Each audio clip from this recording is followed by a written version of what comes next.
त्रिभुवन विमानस्थल भन्सार कार्यालयबाट बाहिरिएको तस्करीको सुन छानबिन गर्न समिति गठन। सुन तस्करीमा आफ्नो कुनै पनि संलग्नता नरहेको व्यवसायी दीपक मल्होत्राको स्पष्टीकरण। नेपाली बजारमा सुनको मूल्यमा नयाँ रेकर्ड। बिहिबार प्रतितोला 500 रुपैयाँले बढेर 1,13,600 रुपैयाँ कायम।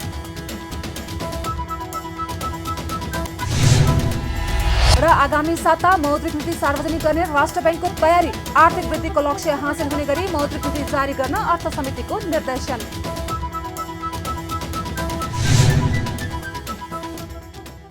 नमस्कार, कारोबार समाचारमा स्वागत छ। अब समाचार विस्तारमा। त्रिभुवन अन्तर्राष्ट्रिय विमानस्थल भन्सार कार्यालयबाट अवैध रूपमा सुन भित्रिएको घटनामा छानबिन गर्न समिति गठन गरिएको छ। बिहिबार भन्सार विभागले भन्सार कार्यालयका कर्मचारीको आन्तरिक त्रुटि वा गल्तीले सुन भित्रिएको आशंकामा विभागकै अनुसन्धान शाखाका निर्देशक मान बहादुर पौडेलको नेतृत्वमा 7 सदस्यीय छानबिन समिति गठन गरेको हो।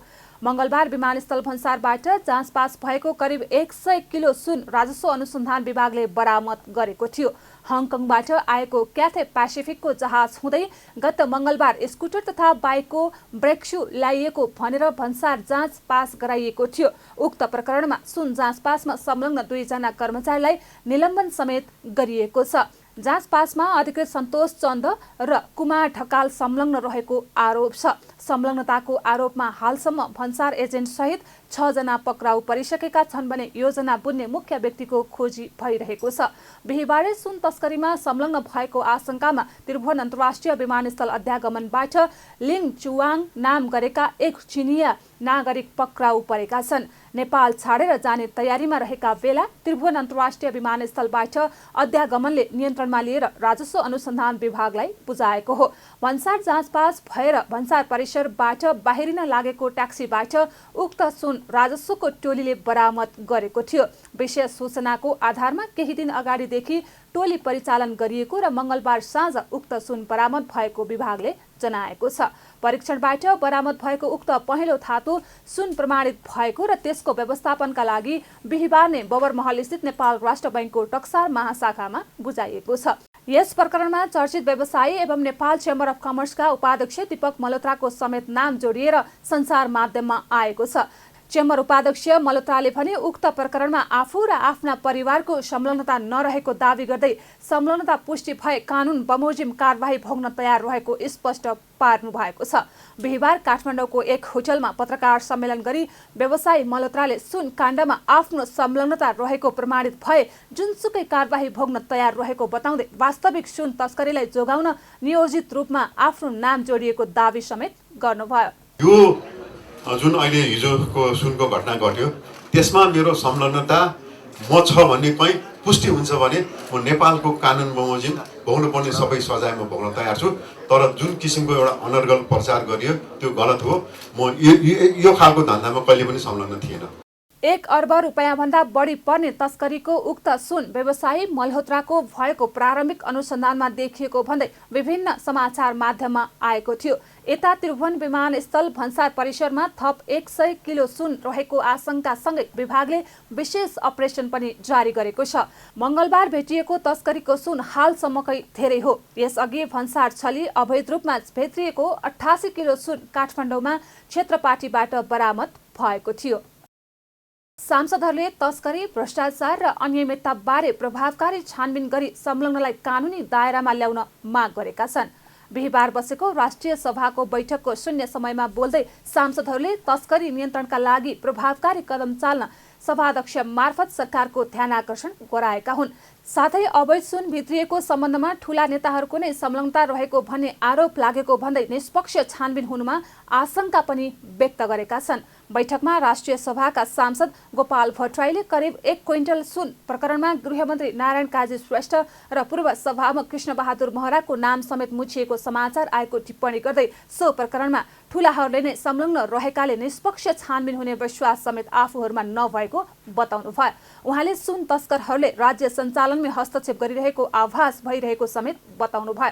त्यस्तै जनताको ध्यान एकातिर मोडेर मुलुकमा सुन तस्करी गर्ने क्रम बढिरहेको जिकिर गर्दै त्यसलाई यसलाई नियन्त्रण गर्न सरकार गम्भीर नभएको आरोप पनि लगाउनुभयो। अर्का सांसद विमला घिमिरेले दिनहुँ तस्करीको समाचार बढिरहेको र मङ्गलबार मात्रै धेरै परिमाणको सुन त्रिभुवन अन्तर्राष्ट्रिय विमानस्थलबाट बरामद भएको भन्दै उक्त घटनाको प्रभावकारी अनुसन्धान गरी दोषीलाई कानुनी दायरामा ल्याउनु पर्नेमा जोड दिनुभयो। भर्खरै समातिएको करिब 1 क्विन्टल सुनको बारेमा पूर्व सभामुख र गृहमन्त्रीको समेत नाम जोडिएर समाचारहरू आएका छन्। सुन भित्र्याउँदा मोटरसाइकल र स्कुटरको ब्रेक सु भनेर भन्सार भएको छ। यो 1.5 महिना यही प्रक्रियाबाट 4-5 पटकसम्म भित्रिएको भन्ने सुनिएको छ। अब निष्पक्ष छानबिन हुन्छ भनेर विश्वास गर्ने ठाउँ छैन, हेर्न बाँकी छ। यो प्रश्न राख्न चाहन्छु। दिनहुँ सुन तस्करीका समाचारहरू बढिरहेका छन्। केही दिन अघि इलेक्ट्रिक सिक्रेटमा लुकाइ ल्याएको सुनलाई मिलोमतोमै छुटाउन प्रयास भइरहेको समाचार सार्वजनिक भएसँगै हिजो त झनै एयरपोर्टको सुरक्षा घेरालाई पार गरेर बाहिर आएको करिब 100 किलो सुन राजस्व विभागले समातेको भन्ने समाचार थपियो। एयरपोर्ट जस्तो संवेदनशील ठाउँको सुरक्षा प्रणाली र भन्सार प्रशासन समेत यसमा जोडिएको देखिनु गम्भीर विषय हो र त्यसमाथि सरकार सञ्चालकहरू समेत यसमा जोडिनु त झन् लज्जास्पद विषय बन्न पुगेको छ। बैठकमा सांसद इन्दिरा देवी गौतमले पछिल्लो समय काठ तस्करी, खोला नालाबाट गिट्टी बालुवा उत्खनन र चोरी निकासी भइरहेको र यसबाट राज्यको करोडौं राजस्व गुमेको भन्दै तस्करी र राजस्व चुहावट नियन्त्रणका लागि अनुगमनलाई प्रभावकारी बनाउन सरकारको ध्यान आकर्षण गराउनु भयो। त्यस्तै सांसद तारामान सुवारले सुदूरपश्चिमका सबैजसो जिल्ला र विशेष गरी कैलाली र कञ्चनपुर क्षेत्रमा लागु औषधको तस्करी र ढुवानीकर्ताको बिगबिगी बढिरहेको र यसले अपराधजन्य घटना समेत बढाइरहेको भन्दै यसलाई नियन्त्रण गरी कानुनी दायरामा ल्याउन सभाध्यक्ष मार्फत सरकारको ध्यान आकर्षण गराउनु भयो। हाल काठ तस्करी बढिरहेको र खोला नालाबाट अवैध रूपमा गिट्टी बालुवा उत्खनन र चोरी निकासी भइरहेको कुरा सुन्नमा आएको छ। यसबाट राज्यको ठूलो राजस्व वसुलीमा घाटा भएको छ। यसरी चोरी निकासी भइरहँदा ठूला ट्रक र टिप्पर समेत नदेख्ने सम्बन्धित निकायहरूको समेत कमजोरी देखिन्छ। तसर्थ यसका लागि खोला नाला र चोरी निकासी हुने स्थानमा अनुगमनलाई थप प्रभावकारी बनाउनेतर्फ सरकारको ध्यान जान जरुरी छ। सम्माननीय अध्यक्ष महोदय, सुदूरपश्चिमका प्राय सबै जिल्ला र विशेष गरी कैलाली र कञ्चनपुरका ग्रामीण क्षेत्रदेखि लिएर बजारसम्मै लागु औषध प्रयोगकर्ता तथा ढुवानीकर्ताको बिगबिगीले लागु औषध दुर्व्यसनको समस्या विकराल बनेको छ। यसले गर्दा आपराधिक गतिविधि पनि बढ्दै गएको छ। प्रहरीले दिनौँ लागु औषधमा संलग्नहरूलाई पक्राउ गर्दै आए पनि खुल्ला सिमानाको कारण खुलेआम भारतबाट लागु औषधको तस्करीले गर्दा यो समस्या हल हुन सकेको छैन। त्यसै सरकारको ध्यानाकर्षण गर्नुका साथै कारबाहीमा तीव्रता ल्याउन माग गर्दछु।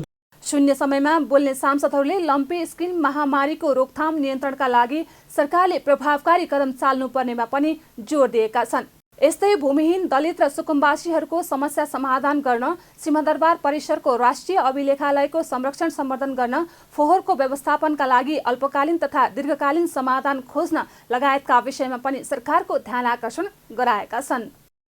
उपप्रधान तथा गृहमन्त्री नारायण काजी श्रेष्ठले नक्कली वस्तु र कालोबजारी नियन्त्रण गरी उपभोक्तालाई गुणस्तरीय वस्तु उचित मूल्यमा उपलब्ध गराउन प्रतिबद्ध रहेको बताउनु भएको छ। बिहिबार नेपाल राष्ट्रिय व्यवसायी महासंघ, गृहमन्त्री सहित सुरक्षा निकायका उच्च अधिकारीहरूसँग नक्कली वस्तु बेचबिखन, कालोबजारी नियन्त्रण र गुणस्तर अनुगमनका विषयमा छलफल कार्यक्रमलाई सम्बोधन गर्दै उपप्रधान तथा गृहमन्त्री श्रेष्ठले यस्तो बताउनु भएको हो। उहाँले नक्कली वस्तु र कालोबजारी नियन्त्रण गरी उपभोक्तालाई गुणस्तरीय वस्तु उचित मूल्यमा उपलब्ध गराउने विषयमा सरकारी निकायहरूले दत्तचित्त भएर काम गर्नुपर्ने आवश्यकता रहेको बताउनु भयो। उहाँले कानुनको पालना नगर्नेहरूलाई अनुगमन गरी कडा कदम चाल्ने प्रतिबद्धता पनि जनाउनु भयो। गुणस्तरमा पनि समस्या छ, सहज उपलब्धमा पनि समस्या छ, मूल्यमा पनि समस्या छ भन्ने कुराहरू आइराखेका छन्। र त्यसो त हामीले चाहिँ एकातिर अर्थतन्त्रलाई अहिले लयमा ल्याएर, गतिमा ल्याएर मात्रै हामीले अर्थतन्त्रमा सुधार गरेर समृद्धिको लक्ष्य पुरा गर्न सकिन्छ। त्यो बाटोमा पनि केही समस्याहरू देखा परेका छ।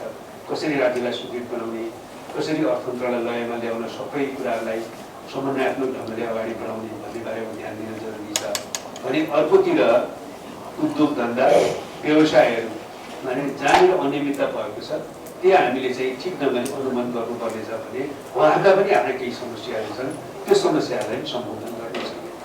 त्यसैले सबै क्षेत्रमा जहाँ जहाँ समस्या छन् त्यो समस्यालाई पहिचान गर्ने र त्यसलाई समाधान गर्नका निम्ति चाहिँ आवश्यक पहल कदमी ढिलो नगरिकन गर्नुपर्ने आवश्यकता छ। गृहमन्त्री श्रेष्ठले उद्योग व्यवसायमा अत्याधिक अनियमितता रहेको भन्दै उक्त व्यतिथिलाई सरकारले ठिक ढङ्गले अनुगमन गर्ने पनि बताउनु भएको छ। नेपाली बजारमा सुनको मूल्यले नयाँ रेकर्ड कायम गरेको छ। 1.5 महिना अघिको उच्च रेकर्ड तोड्दै बिहिबार नेपाली बजारमा सुनको मूल्य हालसम्मकै उच्च मूल्यमा कारोबार भएको हो। बिहिबार सुनको मूल्य हालसम्मकै उच्च अर्थात् प्रतितोला 1,13,600 रुपैयाँ कायम भएको छ। यसअघि गत जेठ 18 गते प्रतितोला 1,13,300 रुपैयाँको उच्च मूल्य रेकर्ड कायम भएको थियो। अघिल्लो दिनको तुलनामा बिहिबार सुनको मूल्य प्रतितोला 500 रुपैयाँले बढेको छ। अन्तर्राष्ट्रिय बजारमा सुनको मूल्य बढेसँगै नेपाली बजारमा पनि यसको असर परेको हो। यद्यपि अन्तर्राष्ट्रिय बजारको तुलनामा नेपालमा सुनको मूल्य वृद्धि दर उच्च देखिएको छ। अर्थमन्त्री डाक्टर प्रकाश शरण महतले बजेट मार्फत सुनको भन्सार दर बढाएकाले नेपाली बजारमा सुनको मूल्य उच्च दरले बढेको हो। अन्तर्राष्ट्रिय बजारमा सुनको मूल्यले 2.5 महिना अघिको रेकर्ड तोड्न सकेको छैन भने नेपालमा यसअघिका सबै मूल्य रेकर्ड तोडिएको छ।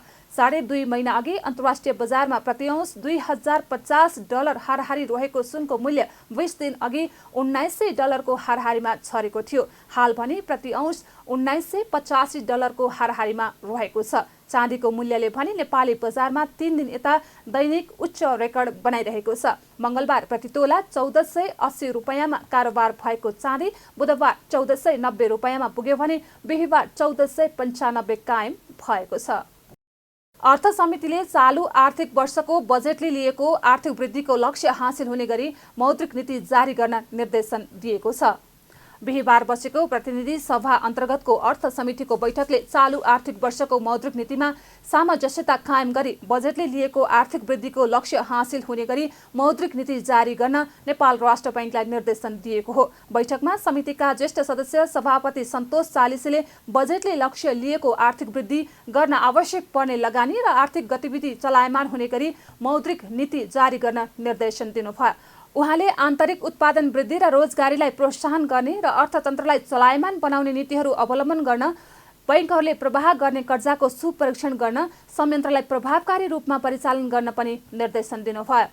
वित्तीय र मौद्रिक नीतिमा सामञ्जस्यता कायम गर्दै मुद्रास्फीतिलाई वार्षिक वर्ष 2080-81 को बजेटले लिएको लक्ष्यभित्र सीमित गर्दै बजेटले लक्ष्य लिएको आर्थिक वृद्धि दर हासिल गर्न आवश्यक पर्ने लगानी र आर्थिक गतिविधिलाई प्रोत्साहन हुने गरी मौद्रिक नीति जारी गर्न, आन्तरिक उत्पादन वृद्धि र रोजगारी सृजनालाई प्रोत्साहन गर्ने र ग्रामीण अर्थतन्त्र चलायमान बनाउन मद्दत गर्ने नीतिहरू अवलम्बन गर्न, बैंकहरूले प्रवाह गर्ने कर्जाको सुपरिवेक्षण गर्ने संयन्त्रलाई प्रभावकारी रूपमा परिचालन गर्न।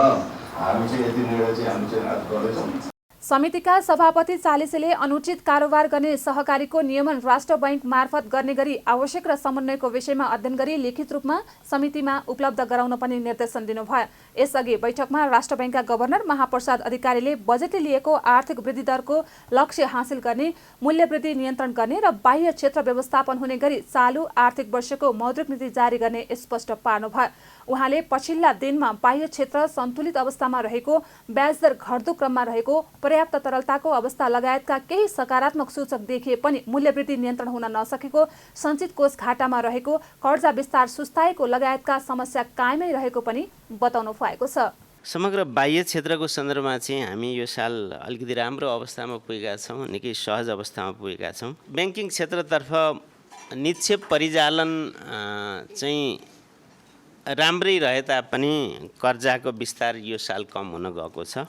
कर्जाको विस्तार कम हुन पछाडिका विभिन्न कारणहरू छन्। त्यसमा एउटा माग, कर्जाको माग, खास गरी समग्र बजारमा मागको कमीको मेन असर हामी देख्न सक्छौँ। बैठकमा गभर्नर अधिकारीले पछिल्लो वर्षको तुलनामा अहिले बाह्य क्षेत्र सहज अवस्थामा पुगेको जानकारी पनि गराउनुभयो। यस्तै बजारमा माग घट्नु र लगानी विस्तार खुम्चिएका कारण कर्जाको माग घटिरहेको भए पनि अहिले निक्षेप र कर्जाको ब्याज दर निरन्तर घट्ने क्रममा रहेको स्पष्ट पार्नुभयो। गभर्नर अधिकारीले हाल चालु खाता घाटा 70 अर्ब रहेको र बजारमा शिथिलता देखिएका कारण कर्जा असुलीमा समस्या भएको भन्दै अर्थतन्त्रलाई सन्तुलित अवस्थामा राख्न के कस्ता उपकरण प्रयोग गर्ने भन्ने विषयमा राष्ट्र बैंकले उचित निर्णय लिने स्पष्ट पार्नुभयो। समग्रमा हाम्रो अर्थतन्त्रको अवस्थालाई सुधार गर्नको लागि केही न केही संरचनागत हिसाबले हामीले काम गर्नै छ। त्यसलाई चाहिँ त्यो कुनै ओभरनाइट 1 वर्ष 2 वर्षमा पनि हामी सक्नेवाला छैनौँ। हामीले जुन रेमिटेन्स बेस्ड हाम्रो अहिलेको इकोनोमी छ त्यसलाई चाहिँ internally agriculture, hydro power, tourism based इकोनोमीमा कन्भर्ट गर्न र आन्तरिक उत्पादनले धान्ने गरी बनाउनलाई निश्चित रणनीतिक योजना बनाएर अगाडि बढ्नै पर्छ। तर यो ती सबै कुरालाई मोनेटरी पोलिसी आफैमा सक्षम विषय होइन, आफैले सबै कुरा गर्ने विषय होइन। हाम्रो मोनेटरी पोलिसीले गर्ने कुरा चाहिँ फाइनेन्सियल सिस्टमसँग भएको रिसोर्सेसलाई कसरी हामी यो डाइरेक्सनमा उत्पादनमा रोजगारीमा लगाउन सक्छौँ भन्ने हिसाबले हामीले काम गर्ने हो। यस्तै गभर्नर अधिकारीले कर्जा र निक्षेपको ब्याज दर तथा आधार दर घट्दो क्रममा रहने र सिडी रेसियो 82% मा आएको जानकारी दिँदै चालु आर्थिक वर्षका लागि सरकारले मूल्य वृद्धि 6.5% को वाञ्छित सीमाभित्र राख्ने गरी लक्ष्य तय गरेकोमा सोही आधारमा मौद्रिक उपकरण परिचालन गरिने स्पष्ट समेत पार्नुभयो। राष्ट्र बैंकले आगामी साता चालु आर्थिक वर्षको मौद्रिक नीति सार्वजनिक गर्ने तयारी गरेको छ। साताको सुरुवाती दिनदेखि लगातार बढ्दै आएको शेयर बजारमा साताको अन्तिम दिन भने सामान्य गिरावट आएको छ। बिहिबार शेयर बजार मापन गर्ने नेप्से परिसूचक 1.31 अङ्कले घटेर 2163.92 अङ्कमा झरेको हो। आज वाणिज्य बैंक, विकास बैंक, लघुवित्त, उत्पादनमूलक र व्यापार बाहेकका समूहले समग्र परिसूचक घटाएको छ। व्यापार समूहको परिसूचक सबैभन्दा धेरै 6.35% ले बढेको छ भने उत्पादनमूलक समूहको परिसूचक 1.39% ले बढेको छ। बाँकी बढेका समूहको परिसूचक 1% भन्दा कमले मात्रै बढेका छन्। आज नेप्से परिसूचकसँगै कारोबार रकम पनि घटेको छ। दिनभर कुल 264 कम्पनीको 84,24,000 किता शेयर 3 अर्ब 5 करोड 24 लाख रुपैयाँमा कारोबार भएको छ। बुधबार 3 अर्ब 34 करोड 87 लाख रुपैयाँ बराबरको शेयर किनबेच भएको थियो। कारोबार रकमको आधारमा शिवम सिमेन्ट्सको सर्वाधिक 14 करोड 23 लाखको शेयर किनबेच भएको छ।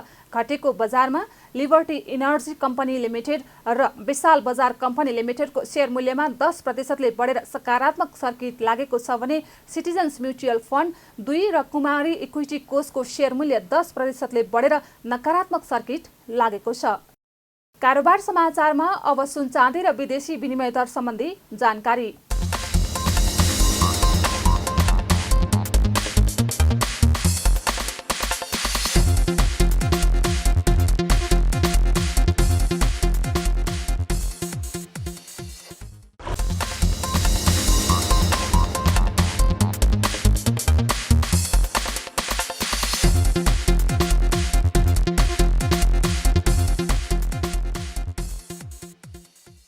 बिदा हुनुअघि अहिलेसम्मका प्रमुख समाचार फेरि एकपटक। त्रिभुवन विमानस्थल भन्सार कार्यालयबाट बाहिरिएको तस्करीको सुन छानबिन गर्न समिति गठन। सुन तस्करीमा आफ्नो कुनै पनि संलग्नता नरहेको व्यवसायी दीपक मल्होत्राको स्पष्टीकरण।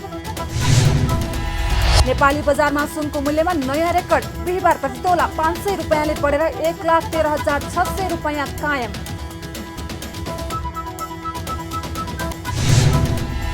र आगामी साता मौद्रिक नीति सार्वजनिक गर्ने राष्ट्र बैंकको तयारी। आर्थिक वृद्धिको लक्ष्य हासिल हुने गरी मौद्रिक नीति जारी गर्न अर्थ समितिको निर्देशन।